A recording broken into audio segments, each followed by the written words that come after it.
Good. We're fine. All right. Just a couple of things to start with, everybody. As the President mentioned in his remarks yesterday, at his direction, Secretary Austin ordered the additional movement of some U.S. forces that are currently stationed in Europe to continue our support for NATO allies and the defense of the eastern flank. These forces, comprised of aviation element and some ground forces, will move inside the European area of operations to NATO's northeastern and southeastern flanks in the coming days, and we expect them to be in place later this week.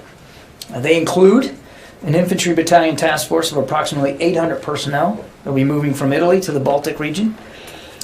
It's a movement of up to 8 F-35 strike fighters from Germany to several operating locations along the eastern flank. A battalion of attack aviation, specifically 20 AH-64 helicopters from Germany, again to the Baltic region.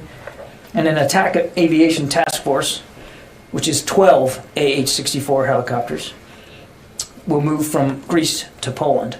The additional personnel are being repositioned to reassure our NATO allies, deter any potential aggression against NATO member states, and train with host nation forces. And of course, they'll continue to report to General Todd Walters, the commander of U.S. European Command.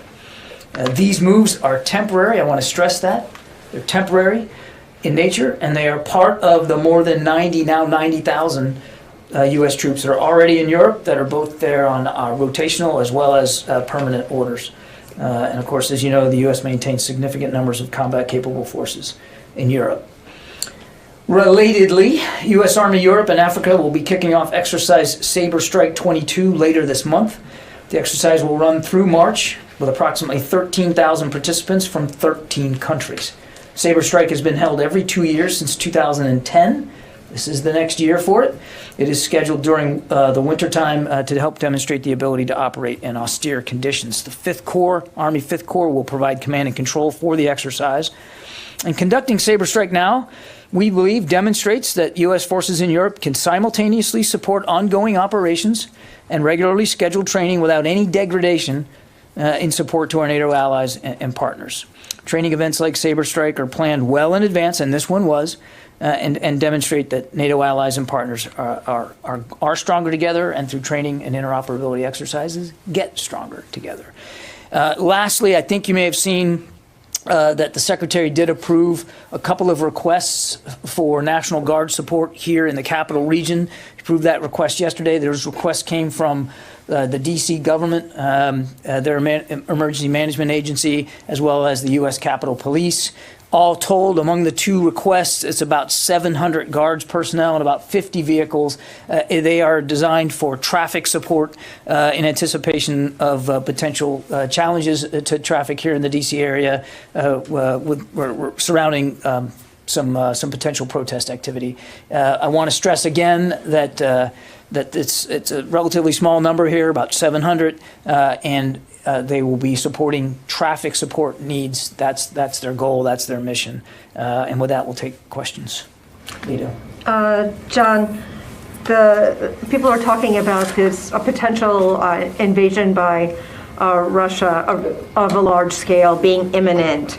Can you talk about what the U.S. has seen today that may be different than what it has seen in recent days? Why this has become sort of now imminent? Have you seen Russian troops move into Luhansk and Donetsk? Have you seen them move into that Donbass region? And have you seen them move further into Ukraine beyond those two regions? Okay, lot there. On the Donetsk and Luhansk, as you've heard administration officials say before, we do believe that marks the beginning of an invasion. We certainly believe that additional Russian military forces are moving into that region, not beyond that region that we have seen, but we can't confirm with any great specificity the numbers and what the formations are, what the capabilities are, but we certainly believe that that's happening. As for your larger question, Lita, without speaking to specific timing, because only Mr. Putin knows what the timing is here, what I would tell you is that we continue to see him form his capabilities in such a way that leads us to believe that we are potentially close to some sort of action. Again, what that action is going to be, and exactly on what timeline, we can't be sure. But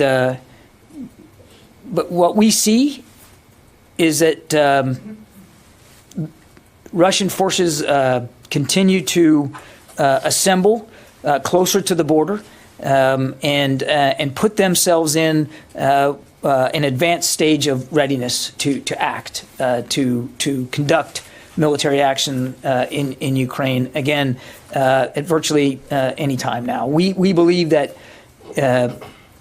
they are ready. I'll just leave it at that. They're ready. Jen. John, there are reports of a chemical plant in Crimea that's been evacuated. This is the kind of location that was described to us by Secretary Blinken as a possible staged provocation. Are you seeing reports of any sort of preparations either for an attack on a chemical plant, or what are you seeing? I don't have any specifics on that claim, but it is of a piece of the kinds of ridiculous claims that we have seen the Russians make in recent days of alleged provocations or assaults and attacks unprovoked on their people. So again, no knowledge of this particular one, but again, we've been seeing this over now recent days. These claims of whether they're acts of terror or acts of violence, unprovoked shelling of Russian forces or Russian separatists, all again that is of a piece of the playbook that we have seen the Russians use time and time again. I have no specific knowledge about this particular report, but again, it fits perfectly into the Russian disinformation playbook. Did the U.S. government help protect the Ukrainian government from this denial of service attack, the cyber attack? Did you help them with preparations for how to to get back online quickly after such an attack? So first, I don't think we're in a position to attribute these cyber disruptions that you're talking about. I assume you're talking about the various websites, the government websites that were taken offline. What I would just tell you, broadly speaking, Jen, is that we have provided some cyber resilience training and assistance to the Ukrainians, and I won't go beyond that in terms of these specific attacks.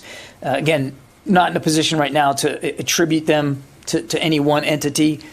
I would just say that, again, this is of a piece of a Russian playbook, which is to disrupt in cyberspace. Let's see, anybody else? Janie. Thank you, John. I have two questions on the Ukraine and linkage with Korea. And if Russia uses nuclear weapons to invade Ukraine, what will the U.S. do? Secondly, if Russia were to use nuclear weapons in this invasion, what would be the impact on the Korean Peninsula? Because there is a fear that North Korea will copy this. Any comment? Yeah, I'm going to avoid speculating here and getting into hypotheticals, particularly about the potential use of nuclear weapons, Jenny.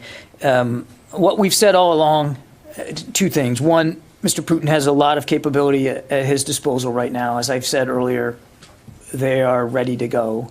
And number two, if he decides to conduct a full-scale invasion here, again, bigger than what we've seen in just the last few days, this will be a war of choice. That he'll be doing so with diplomacy and options still left on the table, and it won't be bloodless. There will be suffering, there will be sacrifice, and all of that must and should be laid at his feet, because he's doing this by choice. How he does this, when he does this, we don't know for sure. But if he does this, this will be a war of choice and totally unnecessary. And as for the impact on the region, I couldn't begin to speculate. Nothing's changed, obviously, about our commitment to our South Korean allies, and we noted that the South Koreans also came out publicly yesterday with a statement of support for Ukraine. That was certainly noticed by the whole international community. Yeah, in the back there, Abraham. Yeah, thanks, John. Couple parts to this question. You just described a lot of different forces moving to the eastern flank. Is there any consideration of those forces going under NATO command, and why not? Also, there's the word is temporary is pretty prominent there. Is there a time frame for temporary? And is there any talk yet of the NATO rapid response, those U.S. forces getting activated? Okay. Yep, there's a lot there.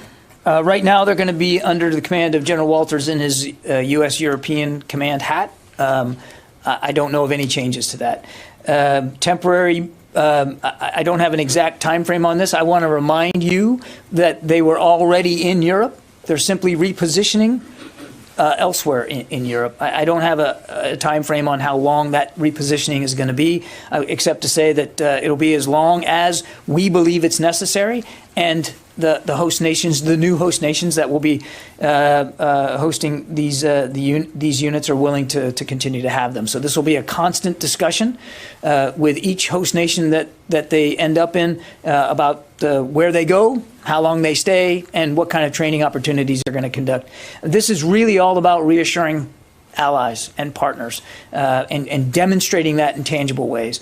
On your, I lost your third question, dang it.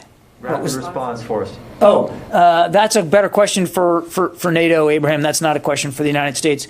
That'll be up to the NAC to decide, North Atlantic Council to decide, not just the United States unilaterally, of course.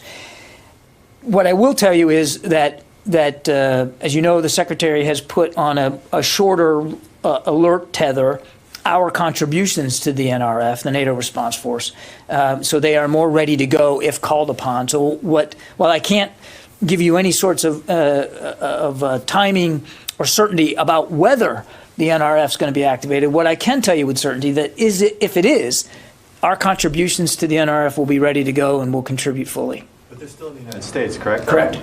Yeah, Tony. Is there much discussion within the Pentagon or within the National Security Council about whether all of Putin's maneuvers and the force buildup is a grand game of brinksmanship, and he's got no intention of invading?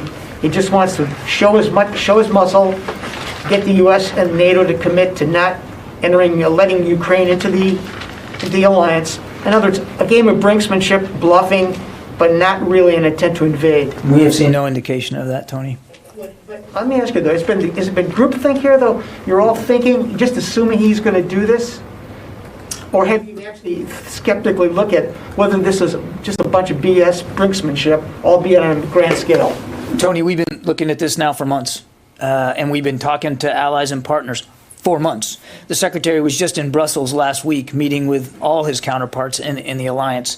It's not just the United States who is deeply concerned about the potential for war in Ukraine now. That other NATO allies feel the same way. We've all been looking at this. I hope, we all hope, that we're wrong about this. But every indication we have is that he is poised to attack Ukraine again, and this time with what could be significant military force. I mean, we are talking about more than 150,000 troops that he has arrayed against that border.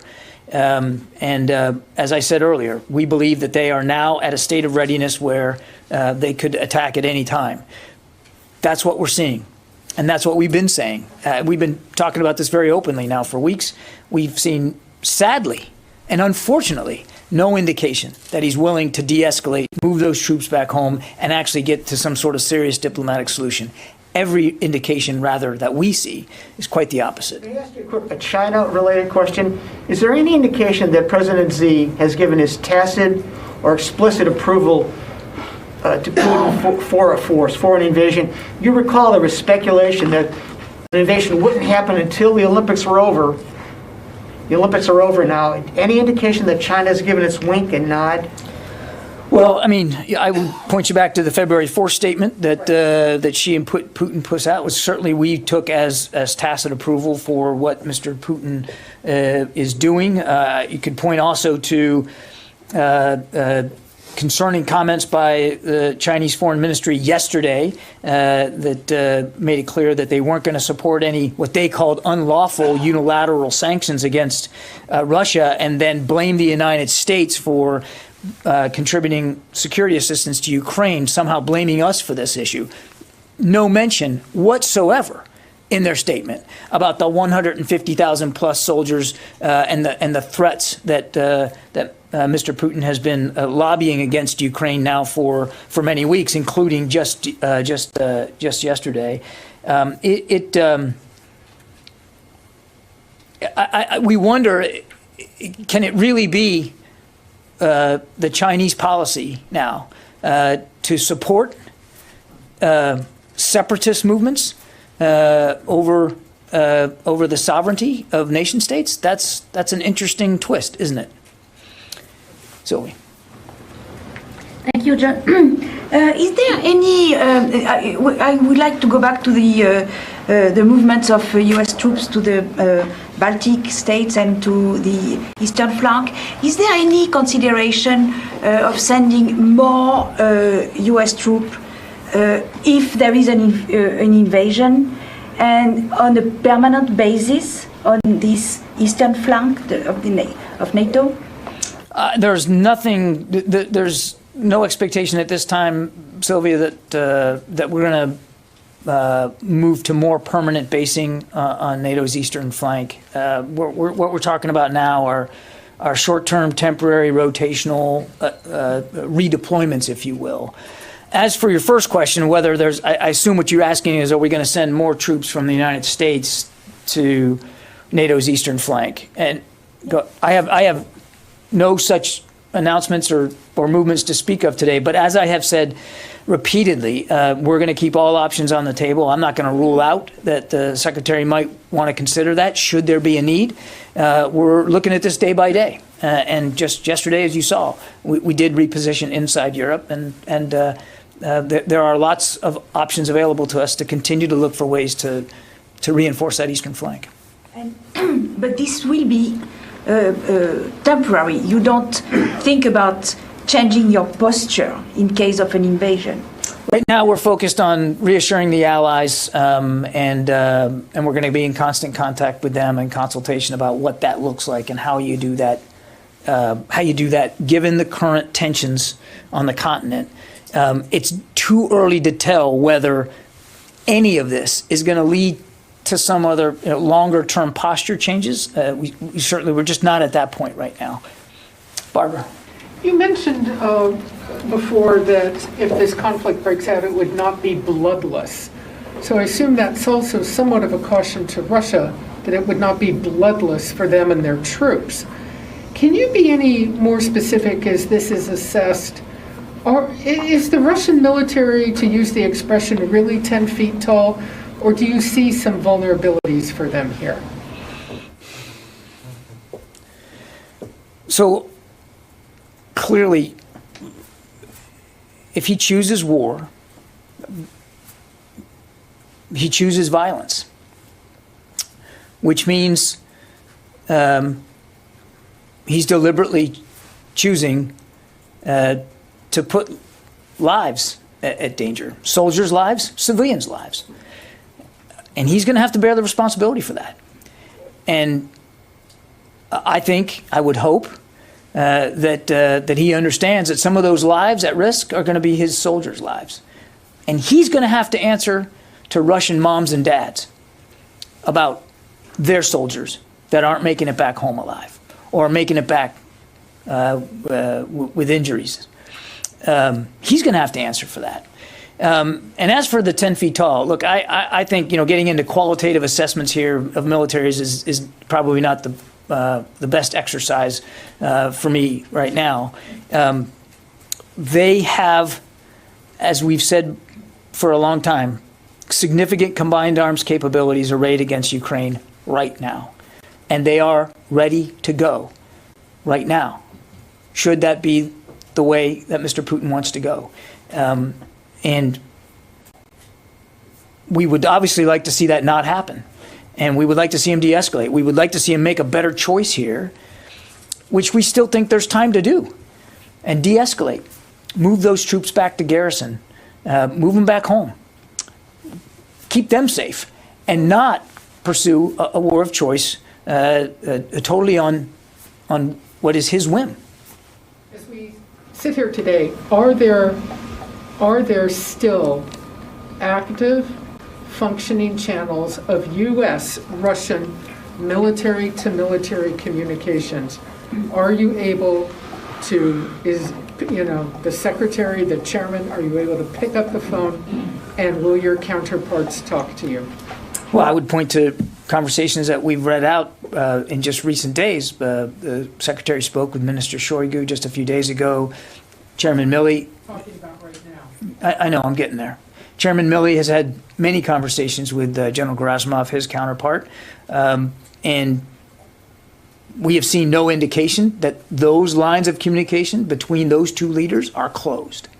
I don't have any additional phone conversations to talk about today or to announce, but we have seen no indication that there won't be that communication should it be necessary. Court. How about more of like a tactical line of communication? I don't know if deconfliction is the right term to use here, because there's not a U.S. military component to this. Like, they're not going to theoretically be flying over the same skies. But what about something that might deconflict tactically on the ground once Russia moves in? It seems that we keep hearing about the U.S. military moving more and more assets into that region. Mm-hmm. Is it appropriate for General Milley to be the one calling General Gerasimov when we're talking about like potentially very quick tactical moves on the ground? I don't think we're at a point right now where that's needed, right? Because there hasn't been a large-scale invasion yet of Ukraine, and hopefully there won't be, Court. So hopefully there won't be any need for that kind of communication. But you get to a really good point, which is the potential, if he decides to go in big in Ukraine, that puts Russian military forces right up against the eastern flank of NATO, his western flank. And that's an eastern flank, by the way, that we're going to continue to reinforce and make more ready. And so you do get into a potential there for miscalculation and miscommunication. We're just not there yet that we can speak to specific deconfliction mechanisms, and hopefully there won't be a need for that. But it does raise a larger issue, your question does, of the potential for miscalculation here. And given the fact that this isn't, again, I know we talk about deconfliction, I think a lot of us think of Syria, but this is a very different situation. There's not a U.S. military component inside the potential invasion area, Correct. Right? Would it be more appropriate for DOD or General Milley or state? Like, what would that mechanism, who would be the one who would be responsible for establishing that mechanism? Yeah, again, we're not at that point right now, Courtney, so it's difficult to answer that question, and I'm not dodging it. It's just we aren't at that point right now. I mean, so I'd rather not speculate about who would be in communications with whom. Again, as my answer to Barb, there's no indication that we've gotten that there still isn't the ability at the strategic level for leaders to talk. Jim. John, you talked about to build on Sylvie's question, you talked about the F-35s and I guess 32 Apaches. Well, it's not just an aircraft and a pilot. How many people are associated with those moves? All told, if you added up, the infantry battalion that we talked about, that's about 800, and then there's about another 200 crew, pilots, maintenance that would go with those aircraft elements that we talked about. So all told, the president's announcement yesterday equates to about 1,000 people. Again, I want to stress two things. They're being repositioned inside Europe. They're not coming from the States. And two, these are temporary moves. And if I could just build on Courtney's question, doesn't General Walters in his NATO hat, can't he speak to Gerasimov? I would suspect yes, as SACEUR, he certainly could. I know of no reason why he wouldn't be able to do that. General Gerasimov is the chief of defense, so he is more appropriately General Milley's counterpart. But I can't imagine that there would be a reason why, if General Walters wanted to speak to him, that he couldn't in his NATO hat. Yeah. John, based on, given the fact that Russians have brought a variety of capabilities to the area, including cruise missiles, ballistic missiles, do you still think that the arms provided by the United States would help Ukrainians to defend themselves against all these capabilities? Because we are providing, again, lethal and non-lethal assistance to Ukraine.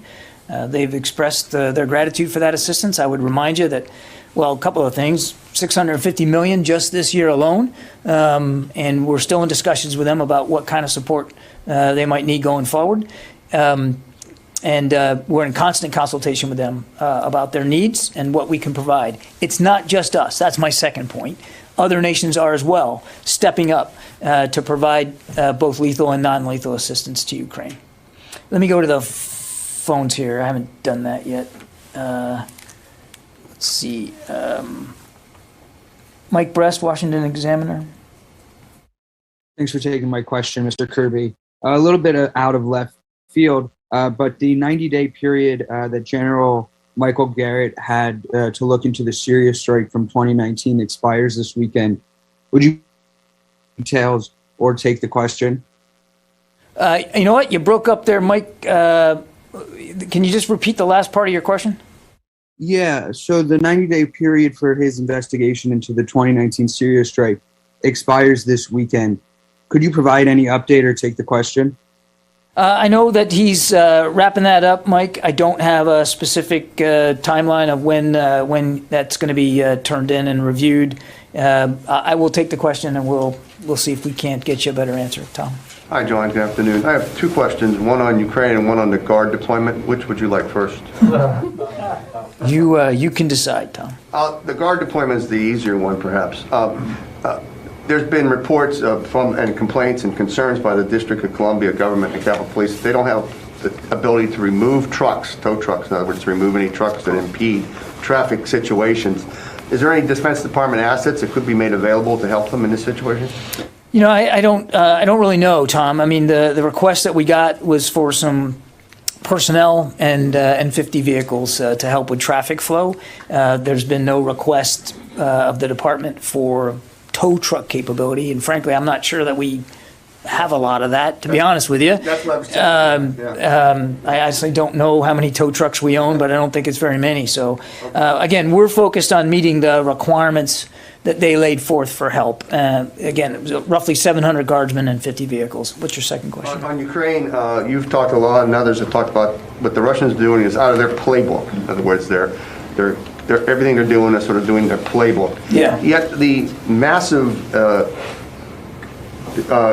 development of the forces on the border, the type of overall attack that's being projected possibly for Ukraine, that's not the blunderbuss approach they usually have taken if you look at Georgia and the Crimea and other areas.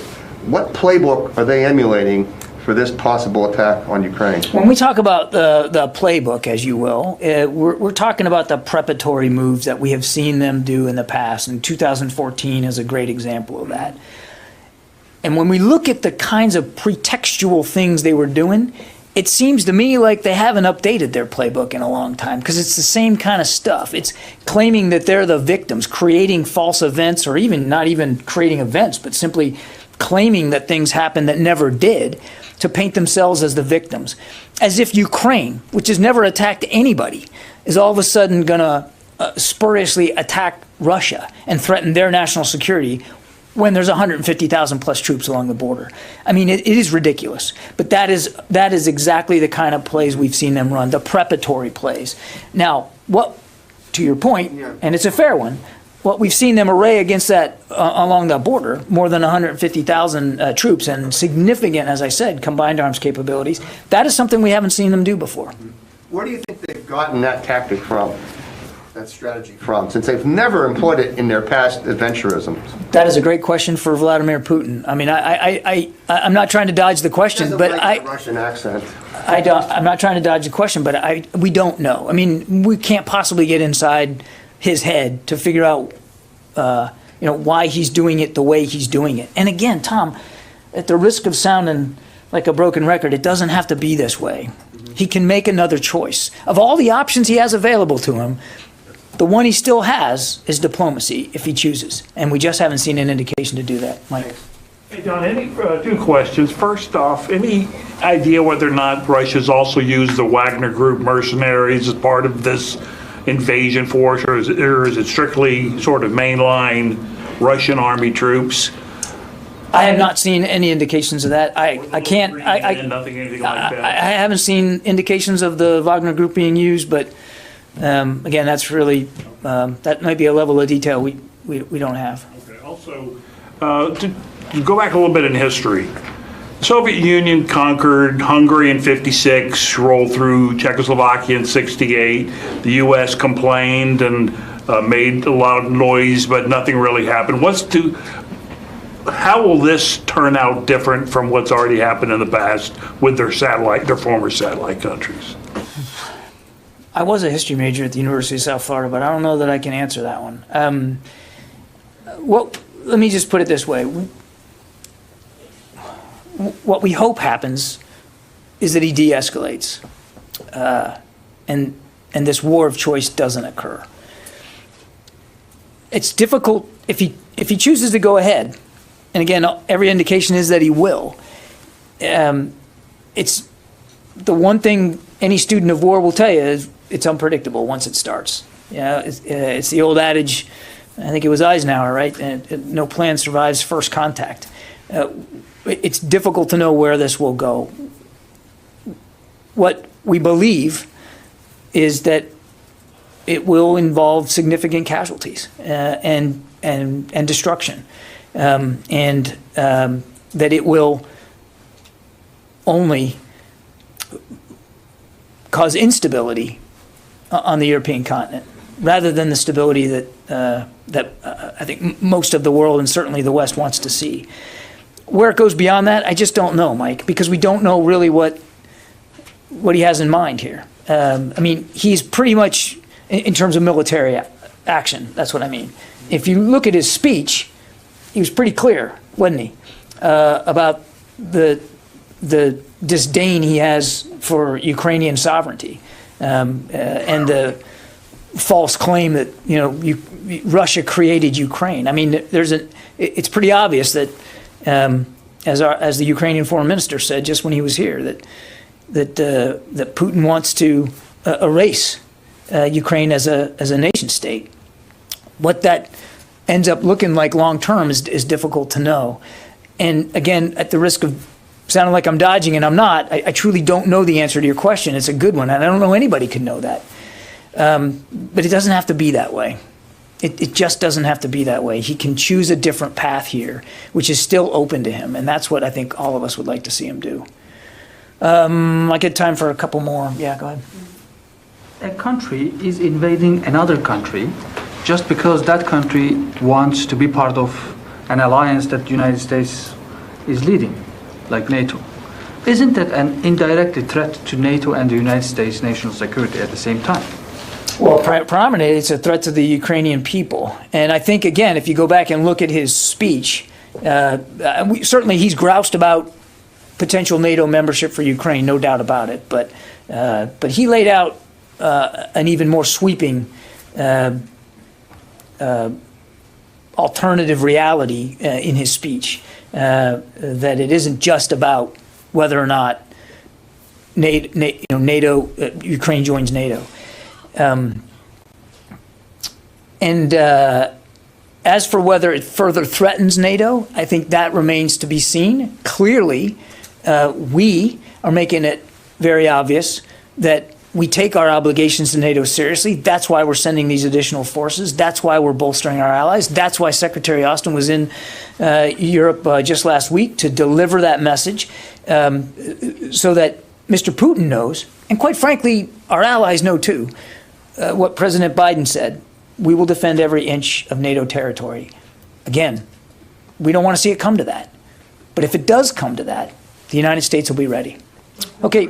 You are really saying that the open door policy, you are stick to the open door policy of NATO. It is up to the alliance and the nation state in question to determine future membership. It is not something that Mr. Putin gets to veto, period. Okay, thanks everybody.